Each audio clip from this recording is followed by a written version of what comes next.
কয়েকদিন থেকে দেখতে পাচ্ছ ফেসবুকে খুব ট্রেন্ডিং চলছে এরকম ধরনের কার্টুন ছবি। আর এই ছবিটির নাম হলো জিবলি আর্ট। আর এই ছবিটি কিভাবে 1 মিনিটে বানাতে হয় তোমাদেরকে এই ভিডিওতে শেখাবো।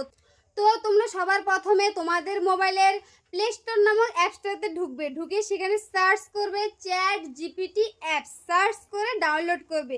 আর ডাউনলোড করতে একটু সময় তো লাগবেই, কারণ অনেক সময় নেটওয়ার্কের প্রবলেম থাকে, বুঝোই তো। ডাউনলোড হওয়ার পরে অ্যাপসটাকে ওপেন করবে। ওপেন করার পরে এরকম ধরনের একটা ইন্টারফেস চলে আসবে। নিচে দেখো কন্টিনিউ আছে, কন্টিনিউ করবে। কন্টিনিউ করার পরে প্লাস চিহ্ন দেখো একটা আছে বাঁ পাশে, ওইটাকে ক্লিক করে ফটোতে ক্লিক করে গুগল সাইন আপ করে দেবে, করে একটু ওয়েট করবে।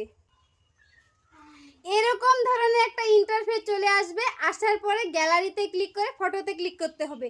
করার পরে তোমাদের ইচ্ছা মতনে, তোমাদের খুশি মতনে যে কোনো একটা পছন্দের ছবি চুজ করতে হবে। আমি স্ক্রল করে আমার একটা পছন্দের ছবি, এই যে এই ছবিটা আমি ক্লিক করে সিলেক্ট করে নিলাম। সিলেক্ট করার পরে এখানে লিখতে লাগবে can you make Ghibli style with my photo. লেখার পরে এখানে কিছুক্ষণ অপেক্ষা করতে হবে ফটোটা আসার জন্য। আর হ্যাঁ, যারা যারা এই ভিডিওটি আমার আনলক মিডিয়া পেজ থেকে দেখছে তারা অবশ্যই পেজটাকে ফলো করে দেবে। আর তোমার বন্ধু বান্ধবী সবাই যেন এরকম কার্টুন স্টাইলের ভিডিও বানাতে পারে তার জন্য এই ভিডিওটাকে অবশ্যই শেয়ার করে দেবে। Tata, bye bye.